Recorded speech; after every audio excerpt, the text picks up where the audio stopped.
Good afternoon. Welcome to our first version of this conversation of Now and There Asks with our guests, artist Silvia Lopez Chavez, who is in my bottom left corner. I don't know where she shows up in yours.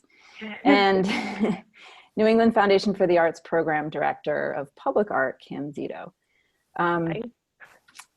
We created this program first as a, obviously like many of these online programs as a response to the COVID-19 pandemic, but it also came out of a sadness that we couldn't have our Now and There Accelerator Forum.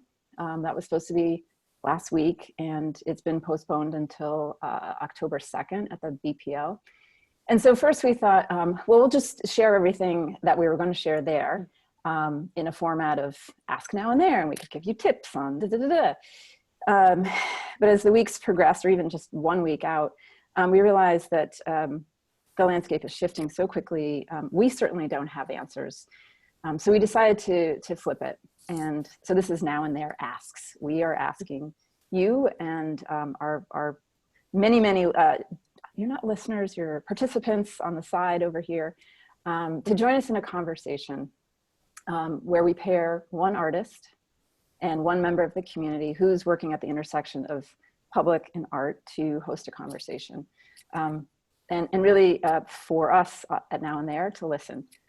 Our format today, we're gonna do 30 minutes with Silvia and Kim, and we will try really hard to keep it to that.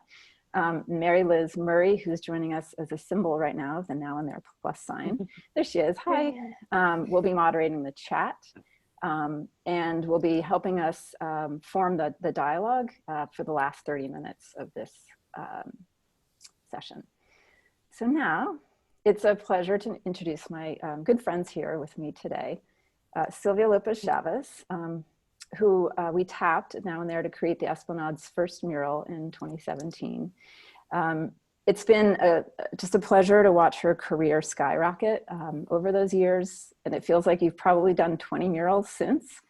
You're also an alum of NIFA's Creative City program, which Kim Szeto runs. Hello, Kim. Kim and I were just talking about some overlap we might have had maybe in 2007, 2008, where she worked with a mutual friend, Jeremy Liu, at the Asian Community Development Corporation. And in the same way, it's been such a pleasure to watch you, Kim, bring your community organizing skills to your work at NIFA today. So that's as much as an introduction that we will give. You can find these folks and more of their bio in the chat or on our website. So I want to get right into the conversation. I will be facilitating. If I do my job right, this is about as much as you'll hear me talking, and it will be you guys in conversation. I'd like to start with a practice that I think take from yoga, which is to ground the conversation in where we are today. So I'll just say that I'm at the Now and There office, which is a safe 1 block from my house. The only person I ever see along this route is our dear mailman, Rob. So thank you for being in the space with me. I'd love to hear, and maybe we can start with Silvia, where you physically are today, what your community looks like, and the public around you in your confinement, be that virtually, physically, however you wanna sort of share where you are today. Thank you. Thank you for allowing me to be part of this conversation today. I am at home right now. I am currently confined within these walls. Me and my husband take turns of being able to go to our studios, sometimes just to be able to give each other some space as well, and have virtual conversations with video with our own work. But right now, I have to say, daily morning coffee with my family has been going on now actually for several months, and it's something that continues to be very important. We check in with each other. We're all over the world, spread out. So we do this for about 30 minutes, sometimes longer. Yeah, my sister's in Holland, my brother's in Chile. I have 2 sisters, and the rest of my mom and dad, my family in the Dominican Republic, and I'm here. So connecting with people right now looks like, I'm sure many others. I've been trying my best to connect through cocktail hours with neighbors. We have done so far a few times through our windows, and also by taking distancing ourselves within the parking lot. One of our neighbors started playing the saxophone the other day. That was beautiful during the middle of the day at lunch hour, which was really nice. So yeah, it's a very interesting, weird way of confinement, but still able to connect. That's great. And Kim, where are you today? Awesome. I'm joining from my dining room table where I would probably normally gather people. But now you're all confined to this screen in front of me, which means I get to have more people at the table, which is kind of fun. I'm here with my partner and my pet rabbit, who's a very quiet office manager. And I feel like I'm mostly interacting with the public through the window.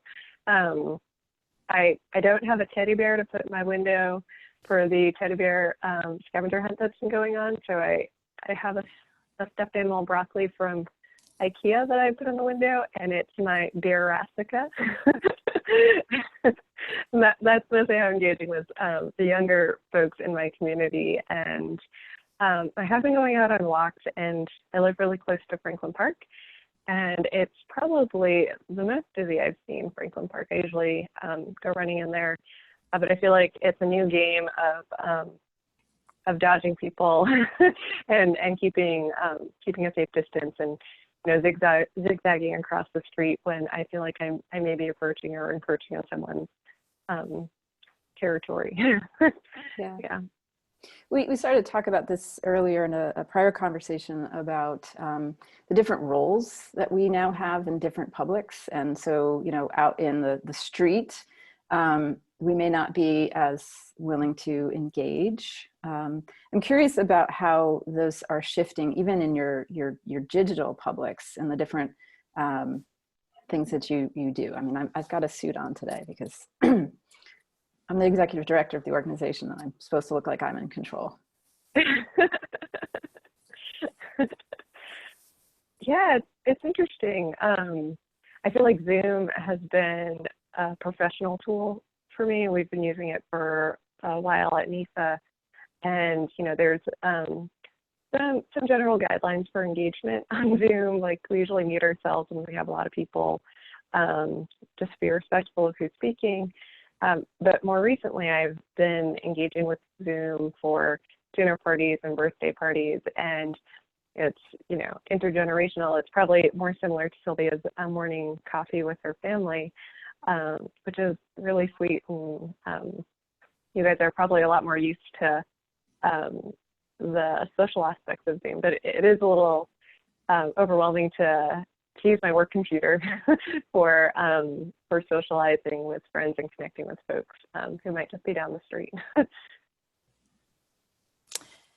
For me, I would say that WhatsApp has still ruled my world internationally. Most of my personal connections have been using WhatsApp for free,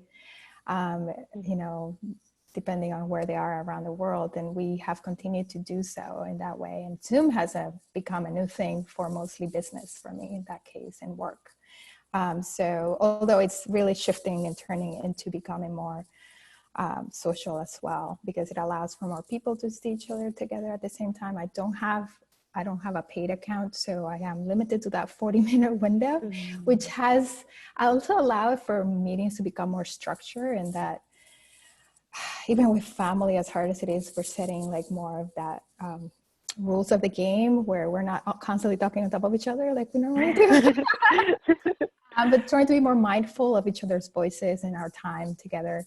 I think also like making a lot more sense in terms of how much time we're spending in front of screens. I think we're all being affected by that. And I personally need to schedule time when I'm not in front of my phone or my computer to make some balance, and creating space for more introspective time and to be more present at home. But I'm also been trying to connect with older friends who may not have access to these virtual technologies or the internet. I call and check into like a neighbor who is an artist, and she lives nearby, and she doesn't even have an email account. I mean, I just call her, and she sent me a postcard the other day, which is so cute. It's adorable.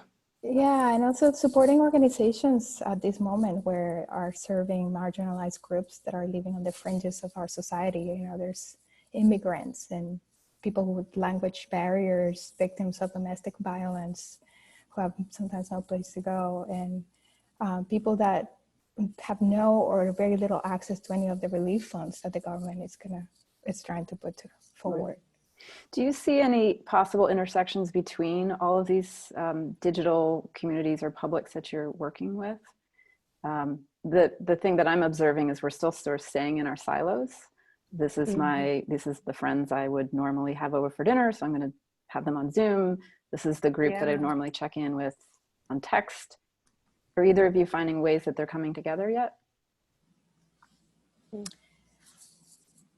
a good question. I feel like there's, right now, it feels like what would normally be considered public is requires opting in to. Like even this call, it's great to have so many folks on it, but we all opted into being here. We didn't walk by this happening at the public library and sit down and join the conversation. And I'm wondering, where are those opportunities for folks to happen upon things that aren't happening just in their bubbles. And in some ways, when a rally is happening outside and you're walking through the park and you suddenly are learning about something that you might not have known about or were interested in, that's where I see things intersecting in the public. I haven't quite figured out how to make the crossover in these spaces where we're all opting into.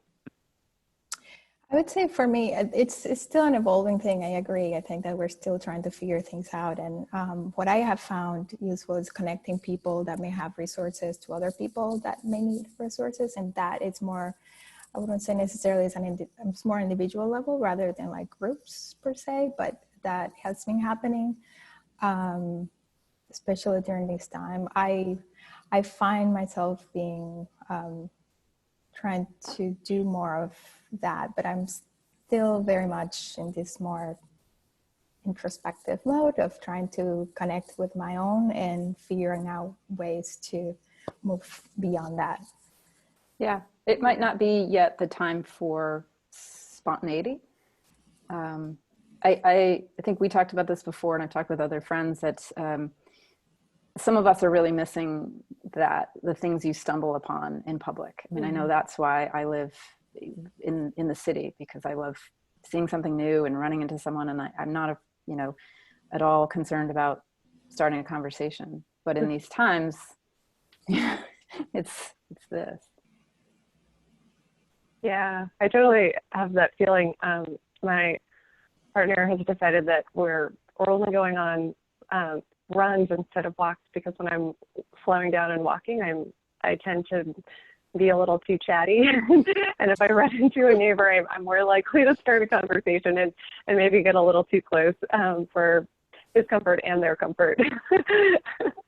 So yeah, I definitely feel that tension of like, I love starting random conversations with people in public, and now I have to pull back a little bit.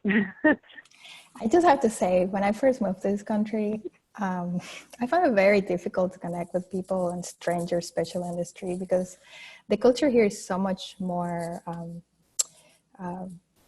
preserved, I guess, than the culture I grew up in. And so I would make eye contact, say hello really loud, and then be embarrassed about the responses I will get. Oh. In time, I learned to be a little more toned down and quiet some of these urges. But no more. I'm back on making sure people feel that human warmth, I should say, even if it's 6 feet away, like at the Market Basket parking lot. You see my hands a lot more in my eyes. With a mask on. I was just going to say, if we are all going to start wearing masks as being, I think, recommended, how does that change? What are there creative things we can be doing with our masks or how we interact in that public? I've seen really Actually, cool designs for people creating really cool designs and drawings on top of their masks, yeah. on top of people actually creating their own, which is awesome. But I think that, you know, body language is a lot. We can speak amounts of, yeah, I think we can definitely use our eyes. I love seeing how creative everyone is being right now. I mean, out of necessity, making masks, or, you know, even some people are dealing with this through comedy and, you know, silly things on the internet. And from both of your perspectives, I'm curious to hear, there's, I think, a stereotype that the artist right now is soaking this all in, is going to be able to like put it back out in the next week in some sort of, you know, magnificent form that helps us all like be joyful, grieve, and all the things. Are you feeling that pressure? Are you seeing that, both of you? And how are you navigating that? And maybe Kim, you can start. Yeah, I definitely feel like we have to remember that artists are humans too, and are feeling a lot of the feelings that we're all feeling. Just listening to the news and hearing from others who might be more closely affected by COVID-19. Yeah, I think even just in our workplace, we have a lot of artists who are not only struggling with what's happening in the world, but also loss of income from various gigs, and recognizing that's also weighing on artists and taking a toll. And yeah, that I think we all need to use this moment to slow down a little bit and listen a little more.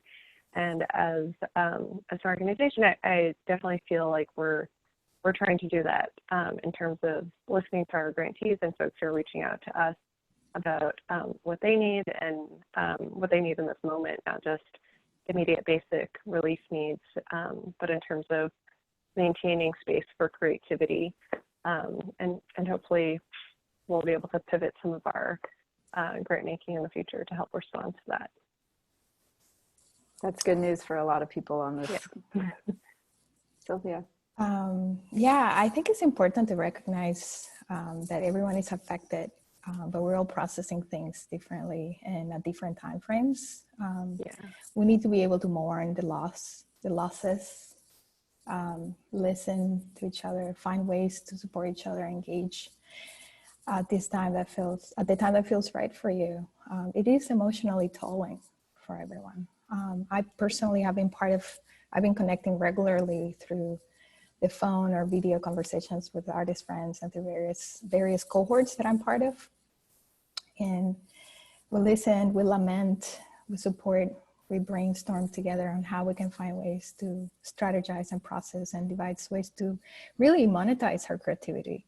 How can we find ways to pay our bills and have food on the table? Basic needs. Is it harder, Sylvia, to do the basics of, I know you're working on a few mural sketches. Has that process changed? It's much harder to focus these days. I think that that's been the challenge I have been experiencing the most, is that some projects, thankfully, have not been canceled. I have had projects that are canceled or postponed, but some are still moving forward, which I'm very grateful for. And I have deadlines for those. And so even though, I mean, I've been having conversations of and asking for more flexibility during this time, because my brain is in a lot of places and it's difficult to focus. So yeah, it definitely affects you creatively too. Yeah. Kim, Sylvia, just out of curiosity. Oh, sorry. I was just going to ask, you know, what would help foster your own creativity during this time? Is it just more time, or more time to work through things, or do you feel like, oh, if only, you know, funders knew we needed this? Is there something in particular that you feel like, oh, that would be an easy way to help artists right now to hold on to that creativity? I think there's a lot of ways, and each artist have different, like based on their medium and their processes, they are, I can't speak for other people. I only can speak for myself. And I think that time for sure will be something that I find it helpful to everyone for just like extension of deadlines, especially knowing that We don't know when this installation will happen. We don't know where this but I think that opening conversations, that's a huge part. Being able to talk to the artist directly and individually, to think about ways of what can I be doing now, planning stages, on sketches, and things that are being done outside of time. How can even there be new ways of installing the work? In my case, we're talking modular things that I can do in my studio and then be installed directly onto a wall instead of having to paint the wall directly on site. We're thinking together. And I think having these conversations that can become more specific to the need of each artist would be good. Yeah, so having some space to reimagine how we do our art and bring it into the public eventually on a different timeline maybe. Yeah. Thank you. That's awesome. Yeah, I'll say quickly from an organizational standpoint, it's about having the trust of your client, if you're the artist, or in our case, funders that know that we are doing the best we can with what's been given and giving some more time. That we talked about time in our last conversation as just really sort of changing everything. But another thing that came up for us, and Kim, I'd love to hear more about this, is the role of public health and public art and how they might seem like they're in conflict together right now. Yeah, it's interesting.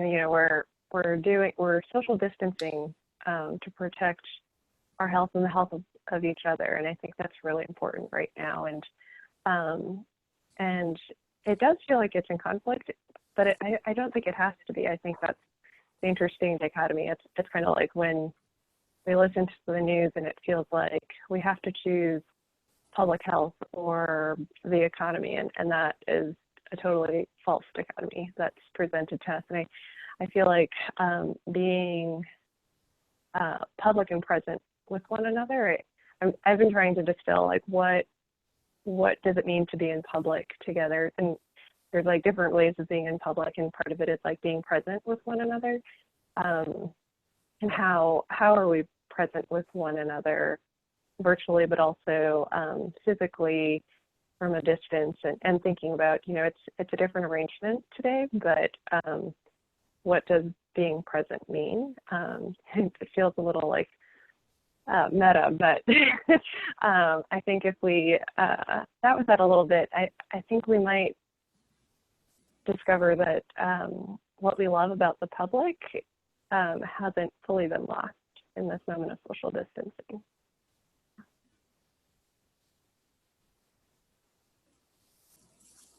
Sylvia, do you have anything to add to that? I was thinking about this. I had the amazing opportunity to be an artist in residence at Boston Children's Hospital for a few years. And I saw there for like firsthand the immediate impact that art can have on an individual.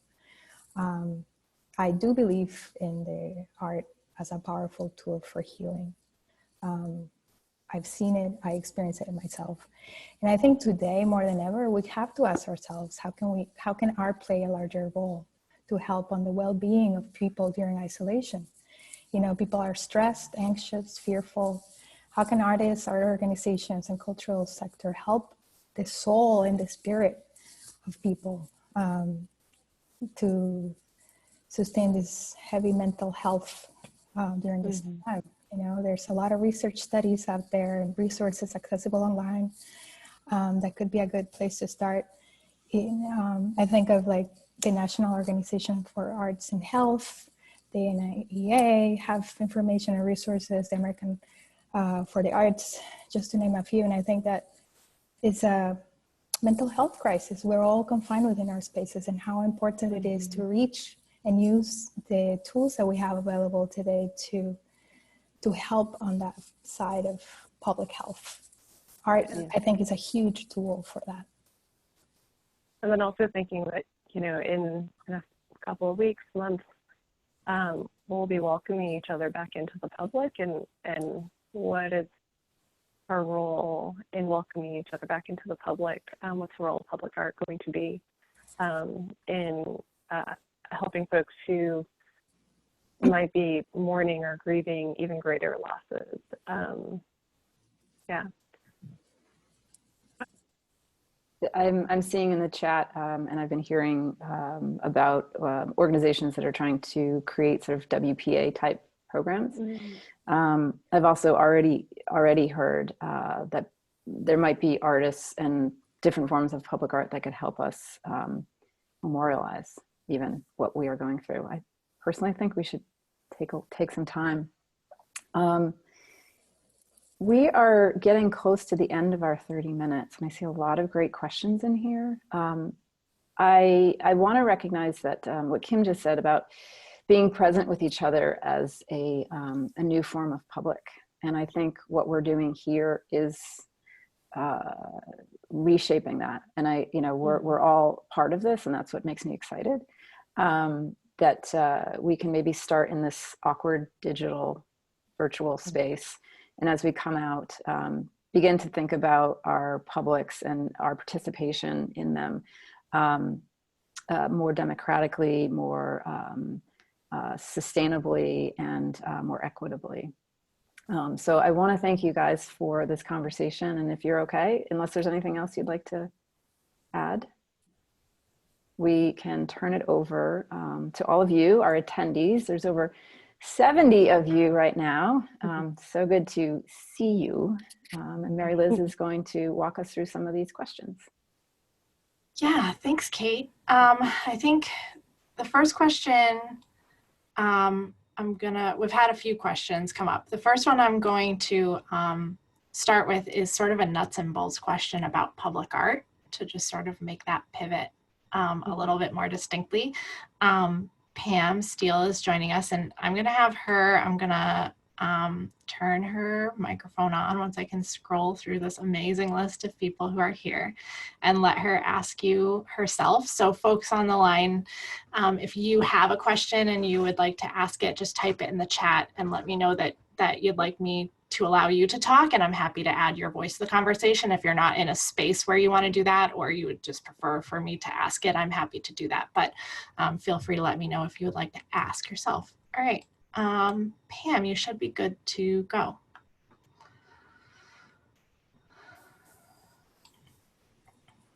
Am I doing? Am I coming across? Yes. Okay. All right. So I was thinking I am a graphic designer, but I don't consider myself an artist. I wanted to make something in my window. I have a window on kind of a main street in Boston that kind of, I don't know, was hopeful. And although I'm not a religious person, I remember having a class in the Old Testament, and I remembered about this big flood. And when the calamity was over, there was a rainbow. So what I did is I challenged myself to only use things that were in my house. So I took a whole bunch of Post-it notes and I glued them to some cardboard I found down in the trash in our recycle area, and I made a rainbow and I put it in my window. But I'd like to somehow, I don't know whether people see it. I just feel like we could all maybe do our own public art and change it up for other people that are in other windows that could look out. I know people are talking about also clapping tonight for the responders at 7, but since we're all locked up, is there a way we can use our windows to be public art or to make a statement?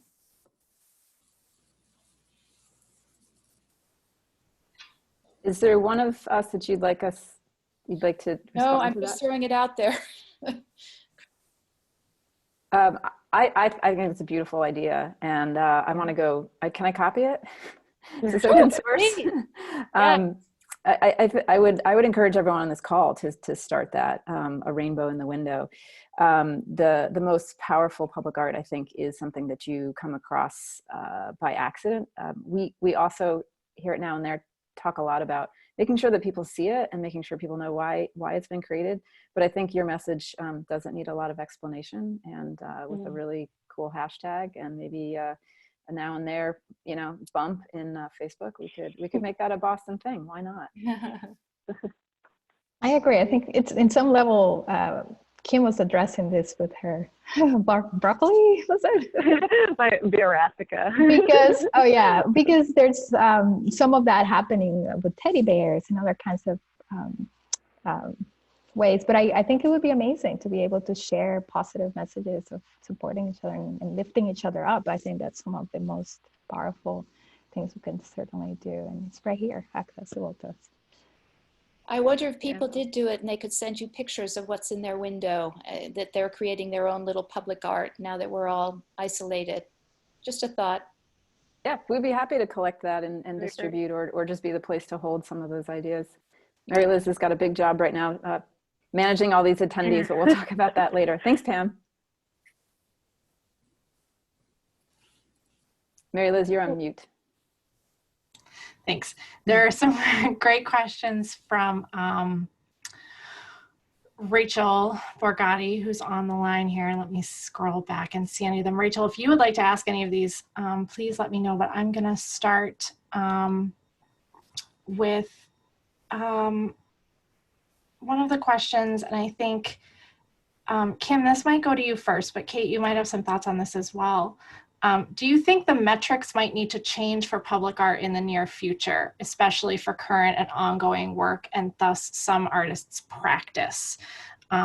So, you know, how we're measuring impact and success is one metric that comes to my mind because I helped do some of that work, but other things that you think of when you look at public art and the metrics, how do you think those things are going to shift? Good question.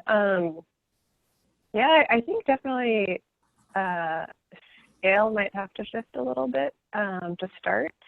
You know, I can't wait to see what Silvia is working on in terms of these large murals. And I wonder, thinking about what Pam's doing, as we welcome each other back into public, if there are more small scale things that are happening that everyone or more people can participate in, that might be more of what we need coming out of this. Yeah, Kate? Yeah, we're seeing this with the 6 accelerator artists that are bravely still hanging on through in the program with us, and radically thinking about the projects, which they were going to present to a jury this summer.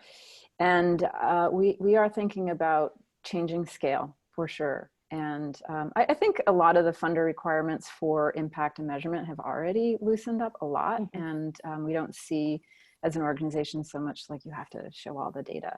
But I think storytelling is one of the most effective ways of sharing how a project might have changed, touched, whatever, a community. And I have faith in whatever is happening right now for new ways of collecting and gathering and disseminating conversation and stories. So yeah, I think stories might be a new way for that work.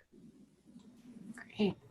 I think the end of her question was, are we going to try and awkwardly squish any of these projects into the digital space? And I think that's not necessarily the direction I'm hearing you thinking about going in, which is great. I think there's a lot that can be done digitally, but maybe not public art, or some of it.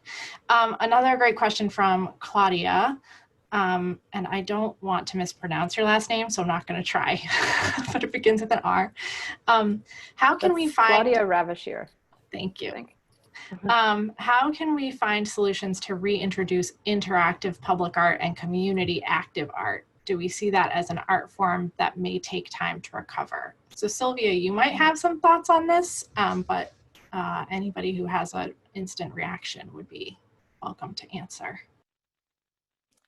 Yeah, I think that obviously we're transitioning and working on a very different platform right now, but I believe there's a lot of ways to connect and create public art, you know, or even if it's not creating, what does that mean in terms of collaboration with other artists and creating things that are digitally or shared digitally also in this time. You know, I think that there's an opportunity also here to, you know, I see a lot of artists friends doing things such as virtual tours of their studios and galleries, doing the same, as well as museum, and performing in their bathrooms, doing these bathroom tours, you know, and sharing their music. There's, I think there's a way to also come together as artists to create online through sharing stories, doing digital collages. I have heard all sorts of really interesting ways that artists are coming together to connect to the public in creative ways already. And being able to perform or visually create pieces. You know, there's so much technology out there. I have the experience of working with, at one point last year with augmented reality, and how can public art be actually then transformed and moved into new ways of experiencing that art through the technology that exists today.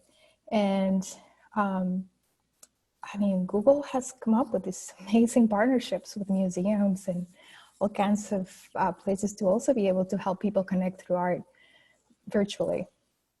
I'm getting really close to videos, providing stories about, you know, behind the scenes, like artists in their studios sharing their processes and how they're built and create what they do. There's an opportunity to be, you have to be more open to be public about your process, about what you are willing to share on these platforms. I think as an artist, I think of that a lot. What are those things that I'm hoping and willing to share with other people? But I think it's important. It's a question that we're definitely asking. This is, again, for me, I feel like this is temporary, hopefully shorter rather than longer, but it will transform the way we think, the way we act, the way we do what we do forever. So. Yeah, I'm thinking about like community engaged practice. I think there's going to be a desire to re-engage with one another after this, but it might be a little slower. So I think right now, not feeling the pressure to get out there and to be engaging with people, I think is more than okay. I think right now it might be time to marinate on ideas, might be time to reach out to folks in different sectors, different folks who, you know, are thinking about other things that are happening in our public. You know, the housing insecurity that is also part of the situation that we're in. Folks who are going to be facing a lot of challenges over the next months and years. You know, what role will public art play in changing the way we engage with one another when we're on the other side of this pandemic, and doing it in a way that is more conversational, I think, is going to be more welcomed than art that's shouting at people. So yeah, I think there's definitely going to be a need and a desire for thoughtful, community engaged art in the future. And this seems like a great time to marinate on it. Leah Triplett-Harrington, our assistant curator, and I just did a virtual studio tour, our first one with Tran Vu last night. And that's part of our way of continuing the conversations and listening, Kim, as you were saying earlier. And I think that can be an effective community engagement right now. You know, I see a lot of projects where the community engagement is so rushed, and I know it's going to be hard to do this on different platforms, but this gives us a lot of time to do something that might be more meaningful than come and, you know, color in the thing or tell me what this shape makes you feel, socially engaged work or, you know, participatory work that we've been seeing. So again, I'm always the optimist in all of this. This might be a good time to, as you say, Kim, marinate on all of these things.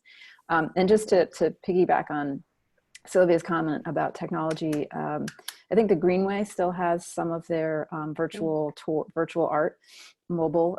If we're allowed to and it's safe to go outside, you can see those along the Greenway. And cool. Rob Gibbs's Breathe Life mural, 808 Tremont Street, has Artivive. So while we're all, you know, in our captive environments, maybe it's time for us to really understand how virtual tours work, and for artists to think about them. Artivive, I highly recommend. Seems pretty intuitive for artists to use. And I'd love to go around and find rainbows and hidden Easter eggs on my solitary walks. We've got a couple more great questions. So this one from Danya Sherman makes note of the fact that in many ways, the digital space is actually more democratic than some of our public space or some arts opportunities for artists because they don't require funds to travel or physical access, things like that. And so she's thinking about what are some ways we can take advantage of that kind of democracy to create connections and healing and to build more solidarity. And Kate, I was wondering if you had some ideas on this first, and then Kim, it seems like you might also have some thoughts. I was going to say, can Kim go first? Sure, Kim can go first. Yeah, hey Danya. I do love how so many platforms are making things available and free, and I hope the folks on the other side of that are still getting paid. But it's a really interesting moment where, we have so much access, so much more access if we have internet in our homes or where we are. And so in some ways it does feel more democratic, it does feel more accessible, but it also still feels like it's a little bit limited to those who have access to Wi-Fi and technology. I think Kim, you were the one who brought up earlier that libraries, the people who used to use Starbucks and that Wi-Fi that was like stolen. You weren't really supposed to stay there for more than your 1 or 2 cups of coffee. Libraries are now trying to boost their signal so that people can drive up and do their work from their cars. So I do think these digital platforms are perhaps more democratic if everyone has access. So I hope to see that in future, federal stimulus bills that, there's, they're opening up Wi-Fi and increasing bandwidth. I do think though, we have to be careful about who sets up the conversations, right? So even creating this as now and there, we chose you two. It wasn't open call, although maybe you could ask for nominations next time. So, like all things democratic, it has to be thought through with a lot of criteria and knowing who the audience is. Yeah, I'd love to see the extended Wi-Fi stay post-pandemic. Can we keep that as a new arrangement for the future? Yeah, that's a great segue. Well, there are 2 great segues to questions we have on deck, but I'll go with one over the other first, which is, and maybe Kim, you can start, but I think you'll all have ideas on this. What aspects of public, after many of us have been away from the public for a long while, might we not miss or need that was prior to this that we thought was essential, with art leading the way toward post-pandemic transformation? So I think this is a question about like, what aspects of public life might we be able to gladly say goodbye to, and which things are we seeing now come up that maybe aren't part of public life that could be part of public life, like free Wi-Fi access in public space and everywhere for everyone? What are some of those things that you might be interested in seeing or seeing not come back? I think one thing that I'm really enjoying right now is the fact that it feels like folks are moving more slowly. It might be because we're moving a little more cautiously, but maybe in the future we can slow down a little bit and not rush past each other and still try to make eye contact and say hi to our neighbors. That would be a nice thing to bring into the future. Yeah. Sylvia, do you want to go? I was just thinking about how, we can think of how we're using this time to be learning something new, to be learning new technology, new things that we may never have time to learn. There's so much online, especially around public art. I think about the aspects of the layers of paperwork and all kinds of things that we as artists trying to transition from the studio into public art, how can that actually be, this time can be utilized to learn about these things? How does that process work? You know, utilizing the different online educational tools available to us, connecting to people and groups within organizations in the city to learn about processes and rules of the game, insurance. I mean, there are so many layers of creating art in the public realm that a lot of people don't necessarily know and would like to know so they can actually engage more. It's part of what the accelerator program is helping those artists do at this point. And I wonder also how that, as an artist, you know, we can learn and use this time to, as we get out in the world again, we're better prepared to do a better job in what we do. It's not just about craftsmanship. It's a lot, in the public realm, it's a lot about community. It's a lot about learning how to work with a particular community. And so, and the responsibility that we carry to make sure that that work really gets to where it needs to go. Sounds like someone's lunch is ready. I can't imagine anything I wouldn't want to see in the public right now, just because I am craving that. I mean, even the, we have lion dancing during the Chinese New Year right across from our apartment. And it's just like, you know, like, and I want that again. I want all of it. I want the noise. I want the chaos. But I do hope that what we bring into our publicness as we come out of this is the intentionality that I see. I mean, Kim, I think that gets to your slowing down, taking stock, and especially looking, there's some really great programs right now, and there's so many people. And Silvia, you talk about reaching out to your elderly neighbor. I hope that sort of intentionality continues into the public, and that we are reshaping how we interact. So I really like this question as someone who is really immersed in the digital space. Silvia, I'm going to ask you first. Philip Barish is talking about how he's seeing some resistance among his friends who teach in moving their teaching practice online because they feel like it devalues what they do and isn't as good of a learning experience for students. And he asks, I wonder if the move toward digital art making and presentation can likewise erode the arts ecosystem. So if in talking about how it provides different and new opportunities, but this is about if it might also erode the arts ecosystem. Is it going to make artists value less when we come back from this because there's so much creation of things for free digitally or guerrilla public art that we're seeing some people do for free? What are some of the potential impacts that we see there? I think that's a very valid concern and a valid question. I think that we have to first admit that it's never going to be the same. To teach something online is never going to replace being in person in a room with a group of people learning. That said, there's a lot of universities, a lot of schools that do long distance learning. You can do all kinds of learning that way. But I think that in terms of specifically, so it serves a specific type of population, obviously, right? That is able to connect through this medium and be able to learn this way at home or wherever that happens, not just online and not offline.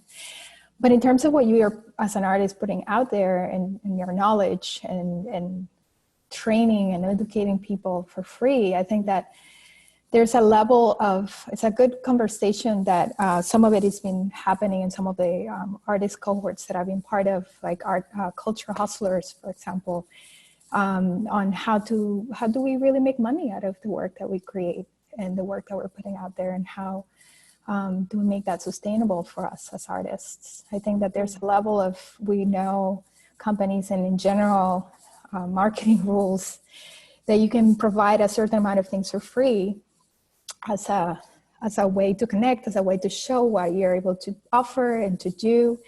And then there's ways to to create a system that can help people subscribe to a particular service you're providing, whether you're doing a Zumba class or you're doing, teaching a lesson on watercolors or helping people how to play the guitar, whatever it might be.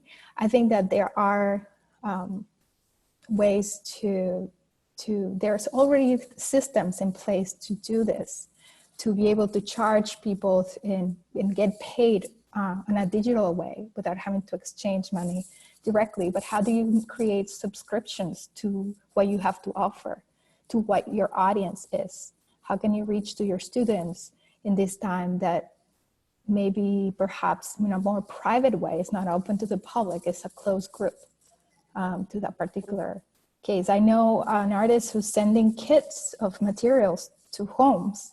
So they have the supplies. So she does this live video teaching class specific to those materials that she sent for that kit with instructions. And then she actually does it, and she can do it at a specific time and charge for that hour or hour and a half when that happens. So it's not for everyone. I know it's hard, but I don't necessarily think it hurts the art world. I think we need to be careful on how we are, what kind of free things we're putting out there, so we can also be sustaining our own careers. But I think it's just simply thinking smartly about it. I think there might be some things that we can borrow from the performing arts and the music industry. The music industry felt this immediately once was it Napster came out, and they've found subscriptions and things like you're talking about, Silvia. And I just want to point out that the visual arts is sort of that loner group, it seems like, and it's good to hear that there are groups like Cultural Hustler and Creative City, but I think we can do more to be collaborative and supportive of each other. When I think about the theater industry, for instance, like the show doesn't happen if one or two people aren't there. And I think that those industries have survived, and I hope that the visual arts can take some cues from our other performing arts friends.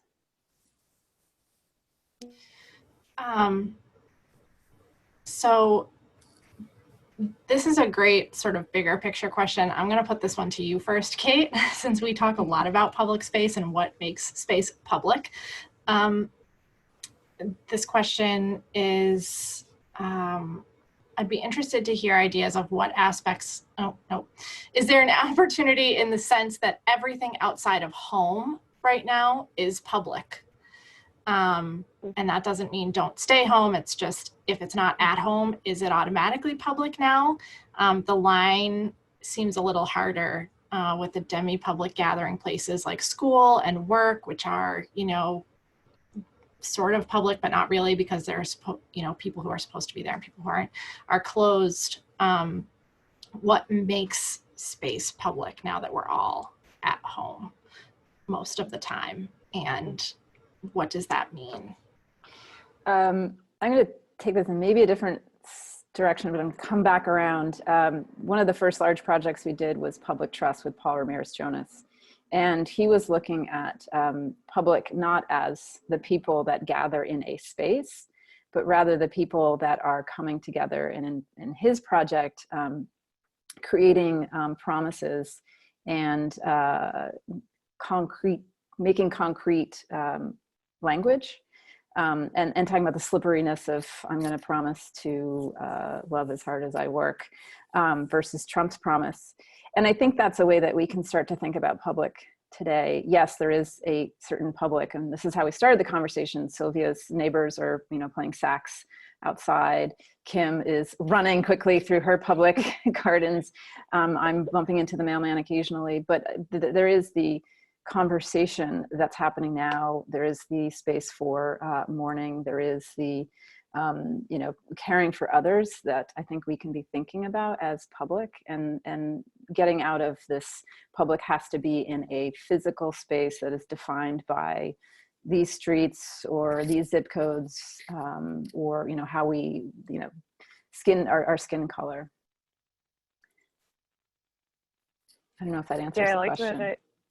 I like that idea that public doesn't have to be about the gathering of people in this moment. That, yeah, I think it is. I think it's a question that we've been asking even before the pandemic. Like, how are we defining public? And I often think about it in terms of spaces and places where you can happen upon something, and space and place where a lot of different people might be able to happen upon it. If it's a limited space, like a school, then maybe it's technically a public building, but is it open to the public? Probably not for good reasons. Yeah. I personally find that with less and less in-person connections that we're having, our communication moving, increasingly moving towards social platforms, that we're left to express ourselves there. I think that's a very public way of expressing ourselves. All these social platforms that we use are very public. As much as privacy can be controlled in different levels, that is very public. So. And I'm seeing in some of the comments the ideas for writing, and not necessarily this live action that we're doing right now, criticism, reflection in newspapers, magazines, and other types of other forms of sort of content output. I just hope that, again, that the curation or the publication or the ad sales don't block what the voices that really need to be heard right now.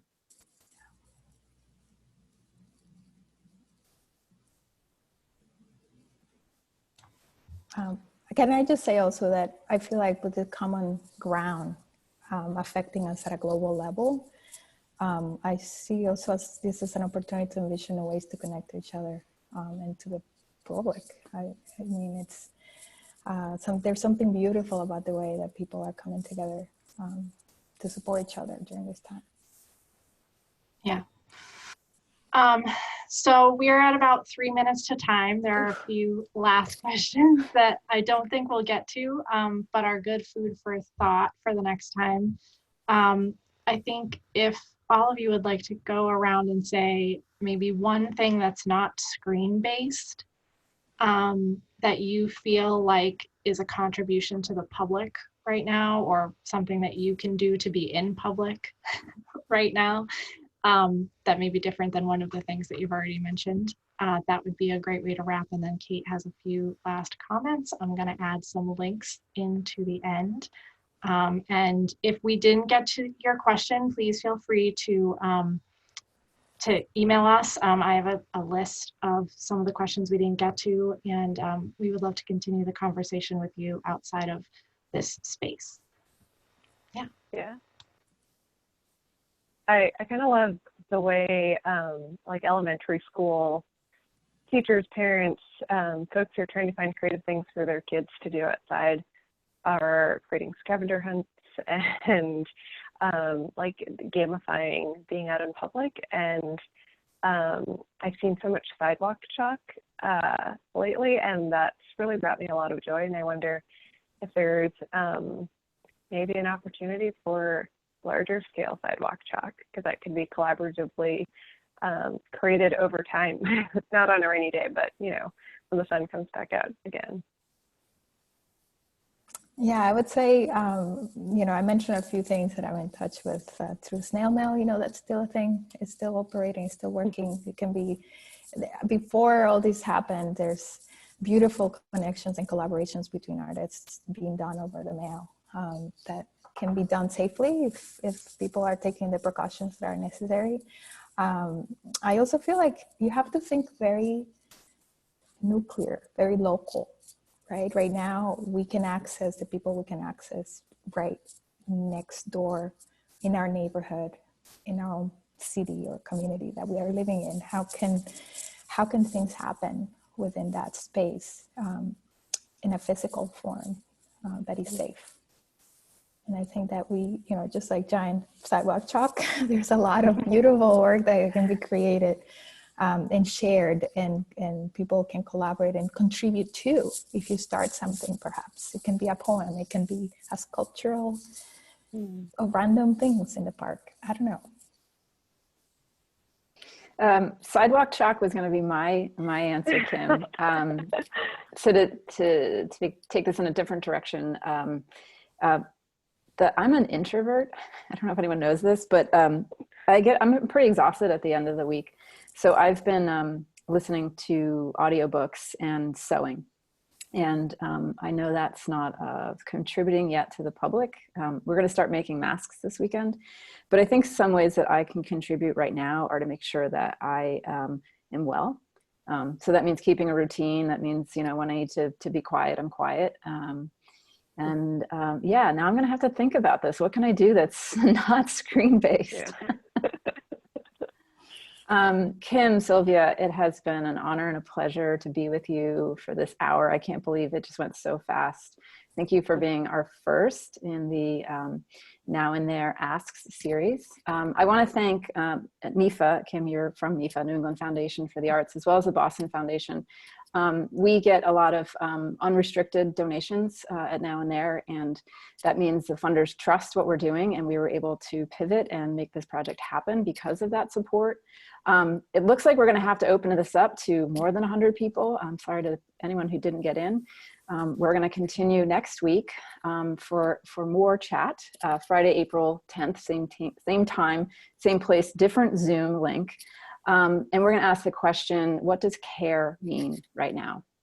Our special guests are going to be N+T alum artist Stephen Hamilton, an advocate and community organizer, Tiffany Kogel, who was also part of Elisa Hamilton's slideshow. Together, we're going to be talking about how we're finding ways to care for ourselves, our creative practices, each other, and this public as we are all making our way through these feelings of anxiety, uncertainty, and loss. So I invite you to join me back. I think pretty soon we'll have a chat, if we don't already, in the chat, a link to subscribe.